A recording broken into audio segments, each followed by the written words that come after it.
Morning and welcome to 5 Minute Sunday School. Our theme today is communication.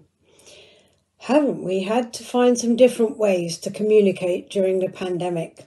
Who of us had heard of Zoom before?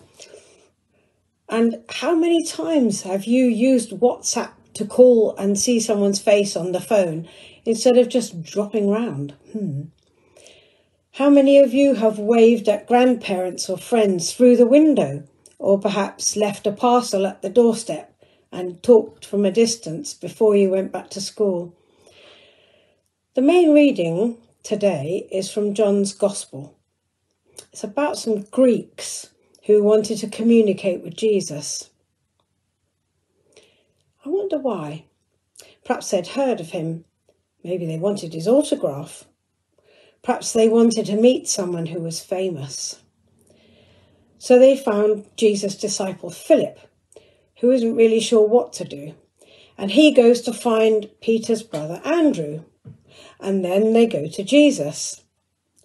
So what does Jesus want to communicate to them? I think if it were me, I'd say, "Yes, I'm Jesus. It's very good to meet you. What would you like to know?" But he doesn't. All he wants to communicate is that he wants to glorify God and honour God from the fruits of his life and give himself away, even to death at Easter. The important thing for Jesus is to communicate glory to God and not to himself. So he calls out, "Father, glorify your name." And God calls back in a voice that sounds like thunder, "I have glorified my name and I will do so again." Amazing that God would want to communicate with us.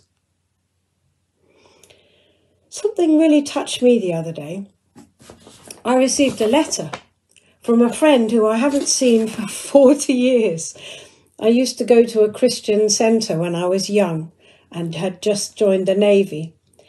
And she wanted to write to thank me for teaching her to bake cheesecake and also for washing up that I did regularly. It was wonderful to have somebody communicate their thanks to me. It made my day. And it made me think, what does God want to communicate to us? What should we communicate to others? How can we glorify God by what we do and say? I found a super video on the Church of England website and I hope you enjoy it. It's about some children who say thank you. And my challenge to you today is perhaps to find a post-it and put it somewhere to thank somebody that you love in your family for everything that they've done to you. And perhaps if you're a grown-up watching this, you could help a card to be written by a child to somebody to say thank you. Or maybe you might like to write a letter too to somebody that you haven't seen for a while. Children, I hope that you learn today what God would like to communicate to you and what he would want you to communicate to others. Perhaps you'd like to let us know.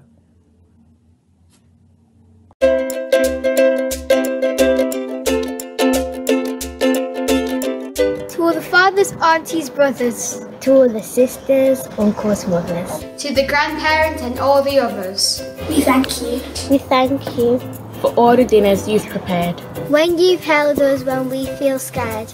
When you've tidied up our rooms. For all those family calls on Zoom. When you're kind when we feel sad. When you're patient when we get mad. When your smile makes us feel great.